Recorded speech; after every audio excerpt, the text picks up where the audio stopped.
So today I want to talk to you about the power of the one thing, and very applicably how this is an absolute game changer for people who struggle with ADHD. Keep on watching, keep on listening. Hopefully this will be useful for you. Welcome back to consecutive day 1604 of A Diary of a Runpreneur. If you believe in my mission of saving the lives of children by attempting the ultimate ultramarathon of run vlogging on consecutive days of distance for the lap of the world, barefoot style, then do give this a subscribe, share, like and comment. More people we get in front of, more money we raise, more children's lives we save, which is why I do this every single day. Thank you as always, and let's get started.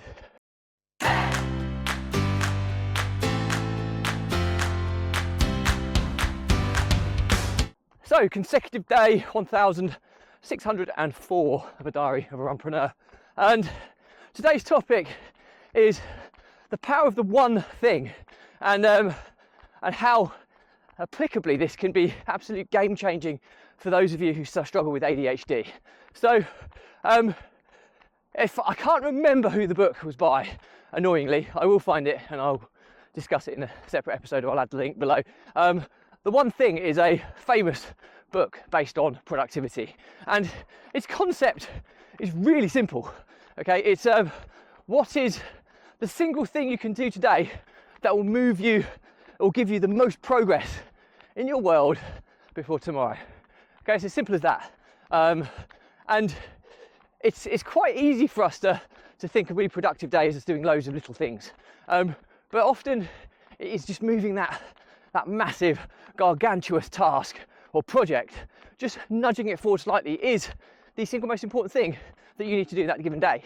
So how does this apply to people with ADHD? Well, I'm someone who likes to think I thrive with ADHD rather than suffer, because I've built lots of kind of mechanisms, rules, routines in my life which kind of counteract the negative aspects of ADHD. I'm still learning and growing, and I think that's the first key concept here, is that in order to improve, we have to adopt a process of continuous improvement.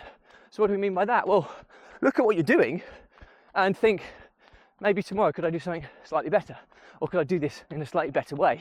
And continuous improvement is vital. If you don't adapt or embrace change, then you're going to face a pretty arduous process, really, in terms of self-betterment, because you're going to be doing the same things over and over again and not getting any further, which is ultimately the definition of insanity. Doing the same things over and over again, expecting a different outcome. So if you want a different outcome, you have to change. And as someone with ADHD, one of the benefits of ADHD is that my mind races in 1,000 miles an hour and comes up with all sorts of crazy, wacky ideas constantly.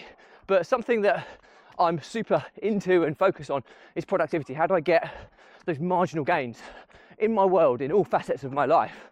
And ultimately, it's taken me a long time to come to this, and I'll probably, iterate on this many times again over the future weeks, months, years. But ultimately, what I've started to learn about myself is that because my mind races in such a way, I mentally fatigue possibly quicker than somebody's mind who operates at the normal time. So my timeline of when I can hyper focus or go deep on something is potentially reduced. So that's where the one thing becomes an absolute game changer for people with ADHD, because all of a sudden we're comparing ourselves to normal people, if you like, whose mind works at a slower rate. They're able to maintain focus for longer periods of time and ultimately tick off more tasks. And that's not saying they're ticking off the most important tasks, but they're ticking off potentially more tasks than somebody who suffers with ADHD. And but the difference is if you understand this, and then as somebody who has ADHD can just move the most important thing along every day, you will quite often make significant progress and overachieve for what your expectations may be by doing less. It's the concept of less is more, because you're focusing your time on the most important thing. And like, for example, today is a prime example, right? So today I committed to going on the local radio station. I've been on BBC Radio Cambridgeshire multiple times, maybe 6 or 7 times now over the past 2 or 3 years, as they are an ongoing supporter of my Runpreneur challenge and my fundraising challenge, and they like to help promote my progress and stuff on an incremental basis. And today I went onto the radio to do a panel show. So I was on the radio for an hour with the host and another panelled guest where we would have our opinions based on current affairs, but also have the opportunity to talk a little bit or promote what we do, which is where obviously the benefit is for going on and devoting our time to do that. Now, if you've not been on the radio before, it's quite a high pressure environment, and I've been on a couple of times now, but even now I hate it. I dread it. It's something that I hate doing because you're put on the spot. You're having to talk about topics that sometimes you're not necessarily that comfortable with talking about. So I try and prepare, and I plan what I want to talk about, the topics, the stories that I want to discuss prior to the actual news show. And I go and do it because ultimately it's a good way of getting increased exposure to Runpreneur Challenge, which is my purpose, my mission, my dream in life is to make Runpreneur a huge success and save the lives of many, many, many hundreds, thousands, millions of children. That would be an absolute dream for me, to leave the world a better place than I found it. But anyway, I digress. So I had that in my diary, and that for today was the single most important thing to do that well. I had other meetings lined up afterwards and other tasks and things lined up afterwards in my calendar. And the reality is, when it came to them, I had a meeting with a colleague which was not really worth having because I'd mentally fatigued. I'd hyper-focused so much on this event to do the best that I could do. It went okay, it could have gone better, could have gone worse, but you know what, I did it. I managed to get my points across, and I'm always proud of myself to put myself in those situations where I'm trying to make myself comfortable being uncomfortable, and it's certainly one of those situations. So did it, had some feedback from people, said it was good and all that side of things, so that's great. And there was no major clangers, a couple of cringeworthy moments, but I think that's the reality of real life, real time kind of radio interviews. But yeah, overall it went okay, so I can't complain too much. But I put so much into that to try and make sure that was effective, that come my meetings afterwards and tasks that I had on my agenda to do after that event were almost non-starters. And I did think to myself when I was looking at them, why did I even expect to do this today, knowing how my brain works? And that was the single most important thing I had to do today, and do that to the best of my ability. And however I look at today's a productive day, it's a good day. And the beauty of building businesses is that I'm leveraging people, systems and processes, data to continually drive things forwards without me having to physically do them. So that's how I kind of counteract this never-ending to-do list, is by outsourcing, delegating, leveraging, amplifying. These are words that are kind of second nature to me, to make sure I'm continuing to make big strides forward.